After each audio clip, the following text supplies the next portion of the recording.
মরক্কোর সবচেয়ে পুরনো শহর ফেস। শতাব্দীর পর শতাব্দীর পরিশ্রমে এই শহরে গড়ে উঠেছে চৌয়ারা চামড়া কারখানা। 11 শতকে প্রতিষ্ঠিত এ কারখানা আজও মরক্কোর ইতিহাস আর অর্থনীতির গল্প বহন করে। এই ঐতিহ্যবাহী কারখানার শিল্প আজও টিকিয়ে রেখেছে অতীতের কারুশিল্প ও বর্তমানের জীবিকা।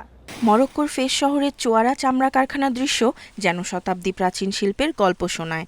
11 শতকে প্রতিষ্ঠিত চোয়ারা ট্যানারি মরক্কোর সবচেয়ে পুরনো ও বৃহত্তম চামড়া কারখানাগুলোর মধ্যে একটি। এখানে স্থানীয়রা প্রাচীন পদ্ধতিতে চামড়া রং করে ধুয়ে ঝুলিয়ে রাখে। তাদের প্রতিটি কাজেই যেন ফুটে ওঠে বছরের পর বছর ধরে সংরক্ষিত দক্ষতা। চামড়া কারখানায় তৈরি হওয়া পণ্যগুলো শহরের বিভিন্ন দোকানে সরবরাহ করা হয়। এ শিল্পের উপর যেমন বহু পরিবারের জীবিকা নির্ভরশীল, তেমন এখানকার কারিগরদের শ্রম শহরের অর্থনীতিতে অমূল্য অবদান রাখে। ফেসের চোয়ারা চামড়া কারখানা এই পুরনো শহরের কেন্দ্রস্থলে থাকা সবচেয়ে পুরনো চামড়ার কারখানা। এটি শুধু আন্তর্জাতিক মানের শিল্প নয়, এটি আমাদের জাতীয় ঐতিহ্য।